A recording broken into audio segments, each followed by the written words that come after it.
got 2 stories for you today. Guess what the first one is? Listen, the Dr. Disrespect situation, it's over. This is done. Like it has never been more Jover. From the allegations that he messaged a minor, to the cancellations of his deals, to his piss poor response, where you almost expect Chris Hansen to quote retweet this fucking guy. And listen, I can't stress how many layers there are to what just happened, because it's not just, oh, this guy made a bad response. It's also the lead up to the response. It's also everything he did before. Let's just talk about it, okay? Let's start here. And a quick primer for those of you who don't know. Dr. Disrespect is one of the biggest streamers in the world, right? He is a titan in the streaming space. He was around at Twitch when it was Justin TV, before it became Twitch. He got super well known for playing Battle Royale games and Call of Duty and Warzone. He became a staple name in the streaming space. At one point, I think he was the #2 streamer right behind Ninja, when Ninja was like enormous. But yeah, that Disrespect moniker became way more because he was known for pushing the boundaries and at the same time, pretty objectively bad behavior. Like in 2019 at E3, when he took a camera that was live streaming into a public bathroom at E3. I don't know if I need to tell you this, but if you show up in a public bathroom with a fucking camera and you're streaming, it's kind of weird. Well, Twitch banned him for that and then reinstated him shortly after. Look, in March of 2020, they offered Dr. Disrespect a multi-year deal to stream exclusively on the Twitch platform. In June of 2020, they banned him permanently, citing a violation of their code of conduct. And Twitch would not publicly disclose the actual reason of why they banned him, to the point where Dr. Disrespect was, hey, I don't even know why I got banned. He went on a tirade about this for months, asking people like, I still don't know why I got banned. Why wasn't I banned? There was a huge movement bombarding Twitch. Why? Why did you ban Dr. Disrespect? Why won't you disclose the information? What are you hiding? Did you just have it out for him because he speaks his mind and he's not PC? This was before woke became a truly pejorative term to everybody. And this kept going on even while certain journalists hinted that they had heard what the allegations were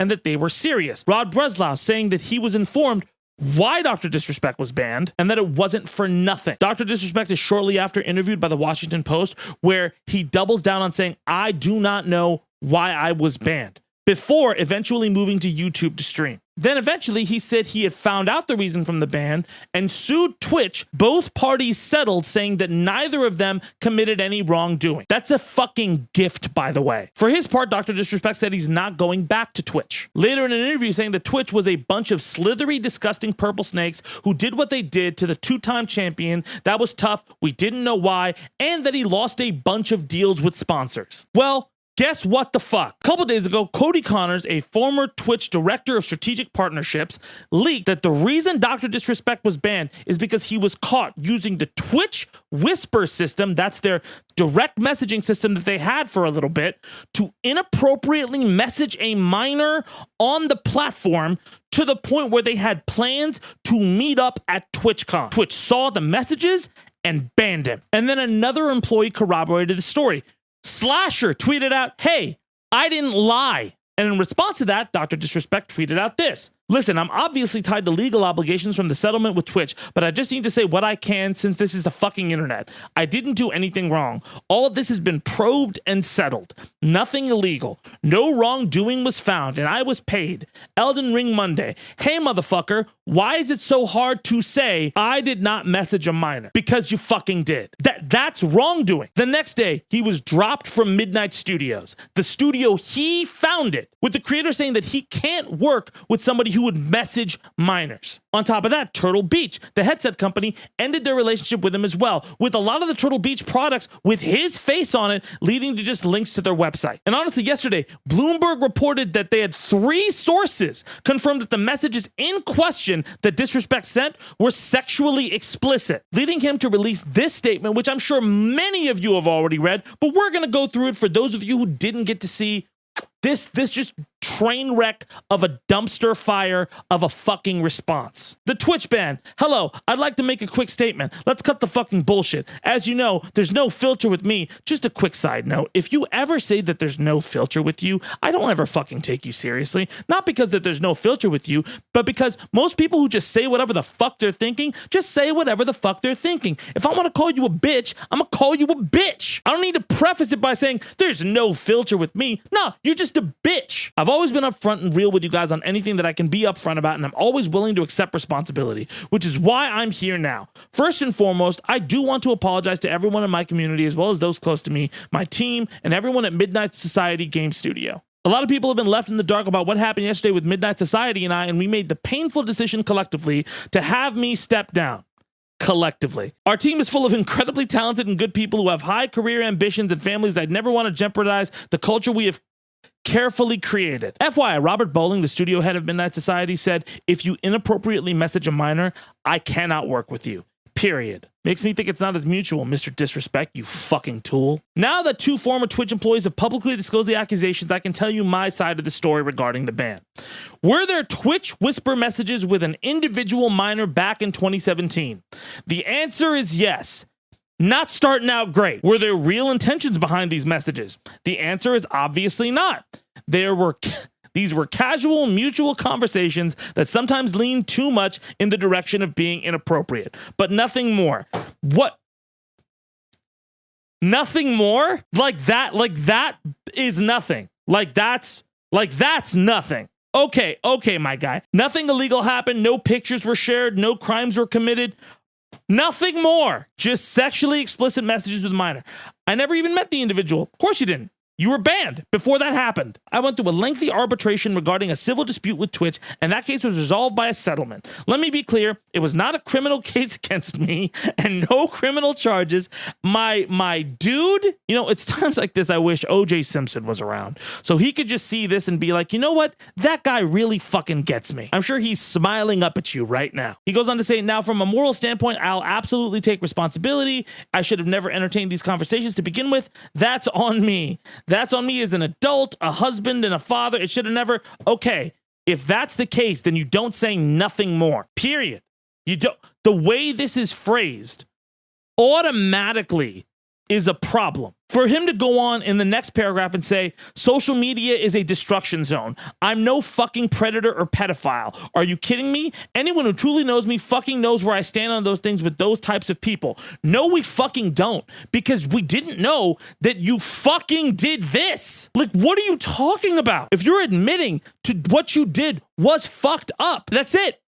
That's over. It's Jover, bro. And who the fuck are you to talk about social media as a destruction zone? For fucking months, you used social media as a fucking cudgel to hammer Twitch saying, I don't know why I was banned. Why was I banned? You made it this whole fucking campaign. You talked to the Washington fucking Post about how fucked up it was and how in the dark you were and how you were losing sponsorships. You lost them because of you. Let's be very clear. You lost them because of you, because you did something fucked up. I don't think people are beyond redemption, but is this sorry? Is this really you taking ownership? Like, because ownership would be, I fucked up. I made a mistake and I need to reconcile with that. Not, I made a mistake, but I'm not a criminal because they didn't find me. Double on the fact that A, you went into a fucking public restroom. B, you've spent the last year or so on this culture war grift bullshit about pronouns, about, you know, sissies and what, like about all these problems. Also, guess who he supported in the Kendrick v. Drake beef? You know, you want the 2 times perspective on it? Again, I'm just going off sound. I just like the way I like Drake's beats and I like the way he sounds. I can't, you know. My issue with Kendrick Lamar is I can't get past the sound of his voice. He might be saying some sick ass shit, but I don't like. I don't know. Drake just has a catchy tone and rhythm and voice. I don't know what else to say. Drake's winning it. There you go. And it's probably A minor. Hilarious. I couldn't write better irony. And if you're at all trying to support this bitch, like the quartering, the other bitch, firm handshake. Yeah, if you're at all trying to do that, tell me this. Do you think it's fucking normal to edit your tweet so it doesn't say minors anymore, and then people catch you so you put the minors back in? This motherfucker edited his tweet multiple fucking times. It's fucking over. It's done. Fuck this guy. And listen, that's the point I'm trying to make. This idea of these people like, I just tell it like it is, blah, blah, blah, blah, blah. I just talk my shit. These people talk about how everybody else is sensitive and how they really have it covered. And then you see shit like this with them saying like, I'm just going to be fucking real. And they can't even take sincere ownership when they fuck up. It's not even a fuck up. It's them abusing their power. And listen, there are other people in the streaming space who I don't like at all, but who did the right thing and came out and were like, nah, fuck this. This is not fucking cool. Nick Merckx, who has been abhorrent about trans people, I think he's fucked up for what he does, did actually distance himself from Dr. Disrespect. Obviously, I don't like this guy. Obviously, I've disliked him for so long because he talks so much shit and says nothing. And I'm not going to go and label his whole community as insane too, because I'm sure some of them think this is abhorrent too and are just like, bro, what the fuck is going on? But the other person I want to indict is the culture that bred him. Everybody likes to talk about the Gen X unfiltered era or whatever the fuck it was. Here's the thing. Every era has positives and negatives. And one huge negative about that era is that it constantly flirted with the idea like, oh, just 17 is, it's a jailbait. There were movies that came out about it. There was anime that came out about it. There were stand-up comedians who made jokes about it. David Cross made a joke about trying to date high schoolers. It was a weird fucking time. I'm not explaining it away. I am saying, listen, in our culture, there are things that we do and we participate in that don't help a certain section of our society, just in general. Even at times in the name of inclusivity, we will do things that are actually exclusive and exclude people and hurt people. And we are not always right. Even when we're auditing it, we will make severe mistakes that will have lasting repercussions. Many people who feel solidarity 4 years ago and 4 years later, they're the worst person alive. The other aspect of Dr. Disrespect's problem, and I know, there shouldn't even have to be an apology. The incident shouldn't even occur in the fucking first place. The fact that so many of these super degen people just don't want to admit any wrongdoing, just don't want to admit that maybe some of the edginess that they have is actually predatory and fucked up. That's a problem. That leads to shit like this. Taking ownership is saying that you may not be the most reliable narrator.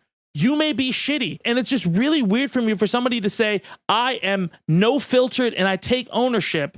And when they're confronted by something abhorrent they do, they try to toe the line on it. Like it's not really a problem. No, dude, it's a fucking problem. And if you can't understand that, then you're the fucking problem. It doesn't matter whether you met up with her or not. What matters is that you entertained it in the first place. No caveats. You should have been better. And you don't deserve a platform if you're going to try to push back and act like these are just people trying to cancel me. No.